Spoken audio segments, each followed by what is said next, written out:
sejahtera Allah yang melampaui segala akal dan pikiran manusia, itulah kiranya yang memelihara hati dan pikiran saudara sekalian di dalam nama Kristus Yesus. Amin. Saudara-saudara yang terkasih, dalam nama Tuhan kita Yesus Kristus,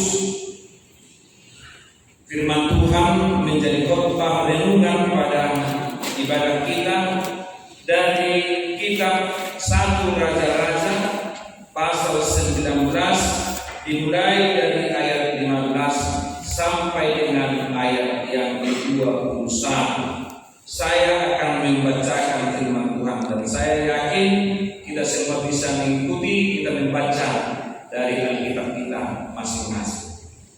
Firman Tuhan kepadanya, pergilah, kembalilah ke jalanmu, melalui padang gurun ke Damsik, dan setelah engkau sampai, engkau harus mengurangi Hazael menjadi raja atas Aram.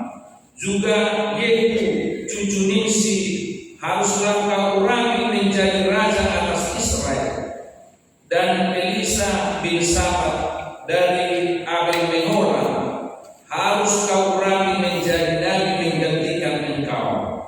Maka siapa yang luput dari pedang Hazael akan dibunuh oleh Yehu, dan siapa yang luput dari pedang Yehu akan dibunuh oleh Elisa. Tetapi aku akan meninggalkan 7.000 orang di Israel, yakni semua orang yang tidak sujud menyembah Baal dan yang mulutnya tidak mencium dia. Setelah Elia pergi dari sana, ia bertemu dengan Elisa bin Safat yang sedang membaca dengan 12 pasang lembu, sedang ia sendiri mengemudikan yang ke-12. Ketika Elia lalu dari dekatnya, ia melemparkan jubahnya kepadanya.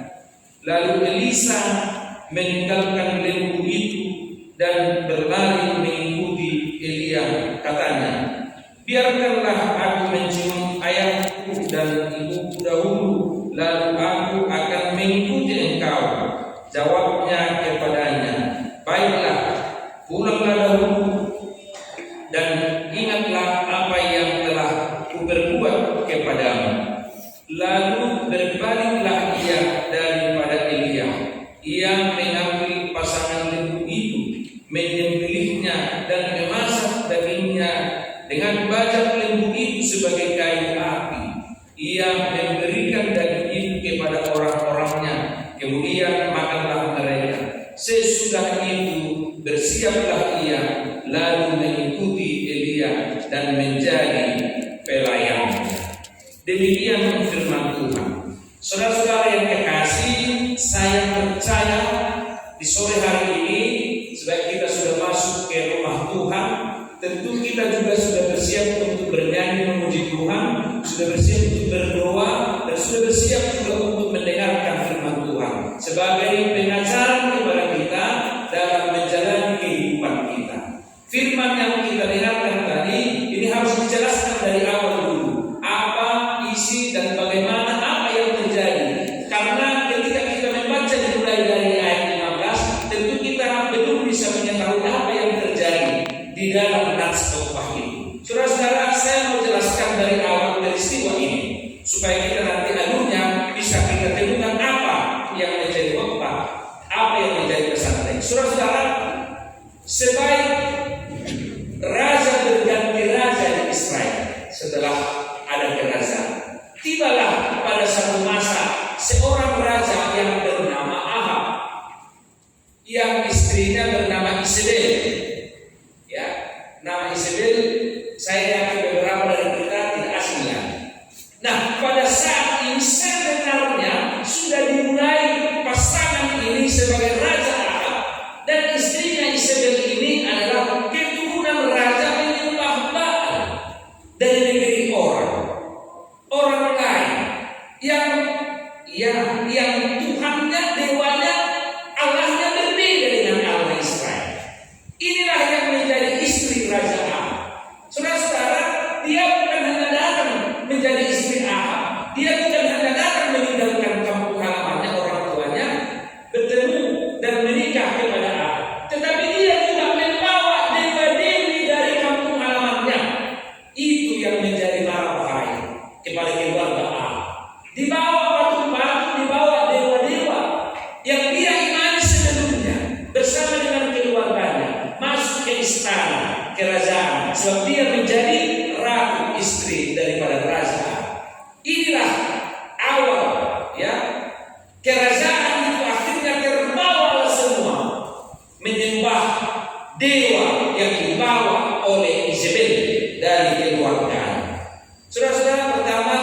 Nats itu, peristiwa itu sering menjadi dasar peringatan bagi setiap orang percaya supaya hati-hati untuk memilih pasangan hidup. Peristiwa itu sering dibicarakan karena sering ya membawa ya yang berbeda, kecuali seseorang itu kuat dan dapat mempengaruhi mengajar yang dibawa. Isabel dapat mempengaruhi ini tidak bagian dari khotbah, tetapi ini yang awalnya. Lalu hari, bulan, tahun demi tahun, demikianlah Isabel menguasai dan terjadilah di sana penyembahan berhala. Tuhan murka, muncullah peringatan daripada Tuhan lewat Nabi Elia. Isabel dan Raja Ahab memelihara nabi-nabi palsu dan mengancam nyawa daripada nabi-nabi yang dipimpin oleh Tuhan. Nah, kalau saudara-saudara nanti membaca, ada peristiwa penting sebelum Nats ini, yaitu pasal 11, pasal 18. Di pasal 18 ada semacam pertandingan di Bukit Karmel namanya, antara dewa yang disembah oleh nabi-nabi palsu dengan Yahweh, yaitu Tuhan Abraham, Ishak dan Yakub, yang Allah yang benar di Israel. Nanti dibaca peristiwa itu luar biasa ya. Dan akhirnya kalau bisa satu ayat, satu peristiwa ayat nanti yang sangat penting, penyembahan itu diberikan oleh Elia dulu waktu kepada nabi-nabi palsu untuk mengambil dewanya, untuk memakan ya apa yang disajikan oleh mereka. Itu di pasal 18. Mereka semua nabi-nabi palsu memanggil dan menari setengah hari, tetapi tidak ada apa-apa yang terjadi kepada sesajen yang mereka buat. Nah, tibalah saatnya Elia pasang, bawa ke sini dulu, siram, berikan air, lalu dia memanggil Tuhannya ya. Pasal 18 ayat 36. Pasal 18 ayat 36. Kemudian pada waktu sambungan dari yang saya katakan tadi, kami terlalu panjang Quran, saya jelaskan semua.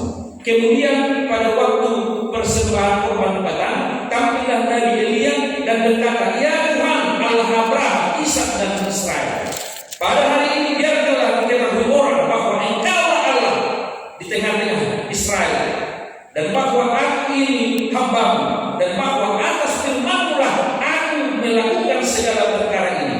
Jawablah aku, ya Tuhan, jawablah aku, supaya bangsa ini mengetahui bahwa Engkaulah Allah, ya Tuhan, dan Engkaulah yang membuat hati mereka tobat kembali."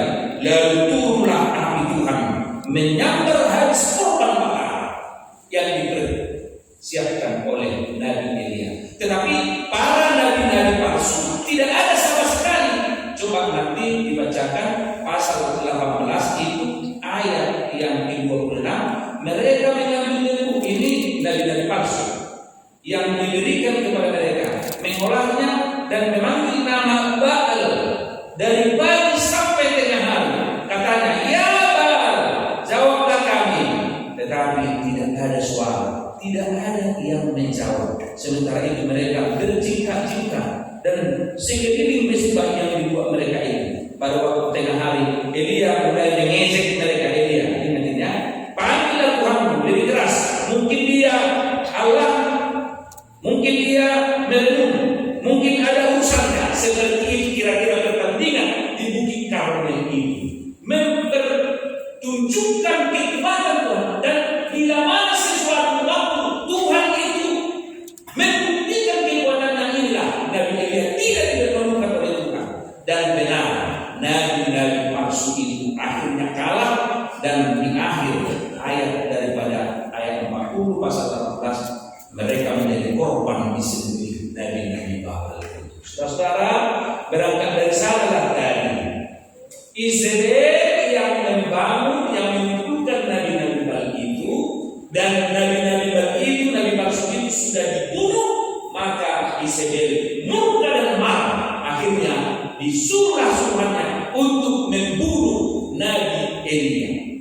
pasal 19 mulai dari ayat 1 dan ayat 2. Kalau itu coba dulu baca pasal 19 ayat 1 dan 2. Ketika Ahab memberitahukan kepada Izebel segala yang dilakukan Elia, dan perihal Elia membunuh semua nabi itu dengan pedang, maka Izebel menyuruh seorang suruhan mengatakan kepada Elia, beginilah kiranya para Allah menghukum aku, bahwa lebih lagi daripada itu, jika besok kira-kira pada waktu ini aku tidak membuat nyawamu sama seperti nyawa salah seorang dari mereka itu, maka takutlah ia. Jadi dia sudah direncanakan untuk dibunuh oleh Izebel karena peristiwa-peristiwa yang sudah dijelaskan tadi. Saudara-saudara, dengan demikian sebagai manusia dia lari. Elia melarikan diri ke sebuah gua, dan dari gua itulah dia sebenarnya sudah hampir putus asa dengan keadaan itu. Sudah hampir putus asa. Dia sudah putus asa, dan dituliskan pada ayat pasal 19 ayat 4. Kalau ini kita sama-sama membaca dulu. Pasal 19 ayat 4. Ada bisa bersama 2-3 ya. Tetapi ia sendiri masuk ke dalam gurun sehari perjalanan jauhnya, lalu duduk di bawah sebuah pohon ara. Kemudian ia ingin mati, katanya, cukuplah itu sekarang, ya Tuhan, ambillah nyawaku, sebab aku ini tidak lebih baik daripada nenek moyangku. Ini sudah putus asa. Nabi itu sudah putus asa, saudara, dengan peristiwa itu semua. Sepertinya tadi pasal 18 masih Tuhan membuktikan, tetapi kok seperti itu lagi. Hari demi hari, bulan demi bulan, yang dia alami terhadap jiwanya mau dibunuh, ya, akhirnya dia lari dan berputus asa. Saudara-saudara, lalu kemudian Allah mengikuti dia, terus mengikuti dia. Lalu dipertanyakanlah keberadaannya. Ngapain kau di situ? Emang gua audisi Herasoni marupani di ayat, ya, ayat 13, ya. Segera sesudah Elia mendengarnya, ia menyembunyikan mukanya dengan jubahnya, lalu pergi keluar dan berdiri di pintu gua itu. Maka datanglah suara kepadanya yang berbunyi, apakah terjadi di sini, hai Elia? Aina marbuat horizon Elia, wasa marbuat horizon, wasa lari horizon. Kira-kira begitulah suara dari Tuhan untuk mengingatkan dia. Ayat 15 khotbah kita ini, Tuhan mengatakan kepada dia, kembalilah dari jalanmu ini. Saya kan bisa paham semua. Kembalilah, sudah lari jalanmu ini, hai Elia. Kamu hendak berputus asa, jangan. Aku ada, aku Tuhan, aku yang menyuruh kamu. Jangan lari ke jalan yang seperti itu. Kembalilah, tugasmu tidak lari, tugasmu bukan ke sana. Kembalilah ke jalan sebelumnya. Tugasmu adalah mengurapi Hazael, mengurapi Yehu, mengurapi Elisa. Baru bangkit lagi semangat. Bangkit dari semangat. Tuhan ternyata mengangkat dia kembali. Nah, saudara-saudara, yang menjadi pesan teks lewat itu adalah bahwa kita perlu nabi yang benar ini juga sebagai manusia dia lemah, dianggap berputus asa, tetapi Tuhan ada menolong dia, membawa dia dan mengatakan, sudah lari jalan ini, hai Elia, kembali kamu dari jalan ini. Tugasmu bukan itu, tugasmu adalah ini, mari kembali. Dan Elia mendengarkan itu dan oke, dia kembali. Saudara-saudara, dalam perjalanan hidup kita juga seperti itu ada kalanya. Bisa saja perjalanan kita itulah yang perlu evaluasi dalam perjalanan. Kamu sudah di mana sekarang? Mau kemana? Apa yang mempengaruhi kamu sekarang? Apa tujuanmu sebelumnya? Siapa yang kamu kenal sebelumnya? Sebenarnya tidak pernah lagi kamu dengar dia. Nah, evaluasi pada perjalanan hidup kita ini sangat penting. Jangan-jangan perjalanan sudah melenceng. Ada evaluasi. Bagi orang-orang terkadang kalau ditegur, ya, moro domamu pai toko, boleh toko bisa marah. Tetapi jangan, firman Tuhan yang kamu dengar dan itulah fungsi otak yang terkadang keras untuk mengembalikan. Hanya yang kamu salah kembalikan. Khotbah ini juga seperti itu. Perenungan di setiap versi masing-masing kita. Di mana dan bagaimana? Sudah di mana dan bagaimana sebelumnya? Ini saya sering sampaikan di tengah-tengah orang-orang yang berkenan.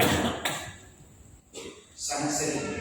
Karena orang-orang pemegang jabatan sering lepas kendali. Saya tidur pokok. Mau lalu apa nih? Isi apa yang mau berkenaan apa? Ada yang mana? Soalnya dia adalah mantap kedua ini. Siang juga mantap kedua ini. Sampai malam mantap kedua. Padahal sudah bersalah. Ini yang perlu dievaluasi. Jika ada yang sedemikian sedang kali sampai malam mengatakan mantap, ini sudah tertanda. Perlu evaluasi. Itu maka ada firman Tuhan dalam Amsal. Ini juga dulu kita Amsal saudara. Kitab Amsal saudara. Ini selalu mengingatkan kita ya. Amsal 14 ayat 12. Amsal 14 ayat 12. Dan ada bisa muncul. Kita sama-sama membaca. Ada jalan yang disangka orang lurus, tapi ujungnya menuju maut. Ada jalan yang disangka orang lurus, tetapi ujungnya sudah menuju maut. Sepertinya benar, dan banyak orang yang benar. Tapi sudah akhirnya di ujung sana dia akan berakhir kepada maut. Karena tidak ada yang menegurnya. Karena tidak mungkin ada kiri kanan muka belakang yang mampu menegurnya. Nah untuk itu dirinya sendirilah yang merenung tersambung kepada Tuhannya dan minta petunjuk kepada Tuhan. Itu makanya setiap perjalanan hidup perlu ada evaluasi dalam perjalanan itu. Jangan-jangan pujian-pujian itu berakhir kepada maut. Sebelum pergi dijuru di Mall Marjami dan keras doang jadi naik dengan mana keras jemaah ada sebagai gereja harus disampaikan. Jangan hari ini amal diikuti, dipandu, dikelilingi, berangkat di jalan, dikawal oleh Fredes karena mau ke kantornya dia sebagai pejabat yang sangat terkenal, yang seringkali setiap pagi sampai malam semua mengatakan mantap kedua, benar kedua, hebat kedua. Tetapi hebatnya hari ini amal dibawa dengan Fredes, dikawal begitu enak dengan semua pasukan-pasukan yang ada. Tetapi tahun depan juga memang digiring dengan Fredes, tetapi bukan ke kantor lagi, tetapi ke kantor pengadilan untuk dia ini. Betapa sakitnya, betapa mirisnya hati ini. Nah, sebenarnya harus kita ingat, gereja harus jelas untuk hal ini. Firman Tuhan ini mengatakan kembali, nabi yang benar itu juga sering jatuh. Dan ini tadi, dia mau putus asa, tetapi Tuhan ada membawa dia kembali ke jalan. Tidak itu jalannya, kata Tuhan kepada Nabi Elia. Dan benar, dia kembali. Setelah dia kembali, Tuhan mengatakan masih ada lagi 7.000 orang percaya yang tidak mau menyembah Baal itu. Maka Elia semangat kembali. Harus angkatlah Elisa menjadi regenerasi, penggantimu menjadi nabi untuk hari-hari yang akan datang. Itulah saudara-saudara khotbah ini. Yang pertama saya ingatkan kita, peristiwa Yezebel itu menjadi perenungan kepada kita di zaman kita sekarang. Kamu harus menjaga dirimu dalam kebersamaanmu kepada siapa, pertemananmu kepada siapa. Kalau itu untuk membawa kamu kepada kebinasaan, stop, hentikan itu. Itu maka saya mau selalu menyampaikan pengajaran. Di sini nanti pelajar sini harus diajarkan hal-hal yang mendasar sebagai dasar fondasi daripada iman. Saya mengatakan karena dari pelajaran sini itulah kami ajarkan apa dasar yang sebenarnya. Bagaimana Tuhan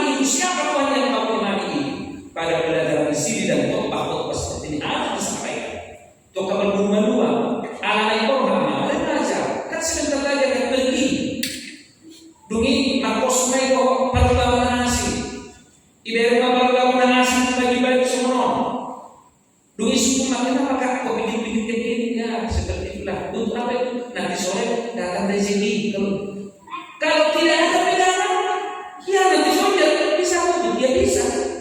Nimburulah dia kalau tidak ada pegangan. Lalu lihat lagi agama-agama lain seperti pada upacara-upacara. Kalau tidak ada pegangan, dia akan mengikut. Dia akan lebih. Maka di pengajaran akan firman Tuhan itu disampaikan secara benar-benar sebagai fondasi daripada iman percaya kita. Saudara-saudara, perjalanan hidup ini ke depan akan semakin sulit dan akan semakin kabur dan mengaburkan banyak hal tentang iman. Oleh sebab itu, secara konkret pegang iman kepada Tuhan, karena banyak yang akan mengaburkan ini. Peristiwa lewat demi peristiwa yang ada, itu harus dicermati oleh semua dalam perjalanan hidup kita. Kembalilah kata Tuhan kepada Elia dan menanti kembali. Maka diwujudkanlah tadi untuk mengurapi Yehu, mengurapi Asaya, untuk mengurapi juga Elisa, untuk regenerasi pengganti berikut. Dan benar, inilah awal kembali lagi. Dan kemudian Isabel itu dalam peristiwa pasal 21 1 Raja-Raja, peristiwa Nabotlah yang membuat Isabel stop dan Tuhan menghukum dia. Karena khotbah ini tidak sampai ke sana, nanti dibaca peristiwa Ahab dan Isabel yang mengambil tanah daripada Nabot pasal 21, dan akhirnya Nabot terbunuh, dan akhirnya Tuhan menghukum sebagaimana kematian Nabot, demikian juga Isabel terbunuh dan mati sama seperti Nabot. Khotbah ini tidak bagian daripada itu, tetapi saya mau sampaikan akhir dari perjalanan itu. Kita juga di sini regenerasi terus akan berjalan, tetapi bagaimana iman sebagai orang tua, bagaimana kita mewariskan iman kita kepada anak-anak kita supaya tetap teguh di dalam iman. Sebagai kaum muda, bagaimana kita dalam kompetisi yang ada, dalam pembelajaran yang ada di zaman IT yang ada sekarang ini, ya, bagaimana kita memaknai firman Tuhan menjadi dasar iman percaya kita. Dan Tuhan yang kita imani, Tuhan yang memanggil Elia dalam teks kita ini, itulah Tuhanku dan itulah Tuhan sekarang dan sepanjang masa. Itulah yang membimbing saya, itulah yang membimbing kita dalam perjalanan hidup kita. Nah, ketika ada suara dari Tuhan, suara hatimu dalam perjalanan hidup yang mungkin sudah salah, stop dan kembali lewat doa, minta petunjuk kepada Tuhan supaya Tuhan mengarahkan perjalanan hidup kita. Tuhan memberkati kita. Amin. Kita berdoa. Terima kasih Bapa atas firman yang mengingatkan dan menasihati kami lewat peristiwa Raja Ahab, Isabel yang jahat, dan jiwa Nabi Elia yang terancam. Tetapi Tuhan ada. Tuhan memberikan petunjuk, membawa dia kembali dari keputusasaan untuk semangat kembali melayani Tuhan. Dan itulah topik minggu kami hari ini. Setiap minggu Tuhan dan melayani. Tuhan Bapa di surga, berkatilah kami, berkatilah pelayanan kami, berkatilah semangatmu untuk menjalani masa yang akan datang. Tuhan ada bersama dengan kami. Maka kami yakin apapun yang terjadi bersama dengan Tuhan, kami akan mampu menghadapi. Terpujilah nama Bapa. Terima doa kami dalam nama Kristus kami berdoa dan bersyukur.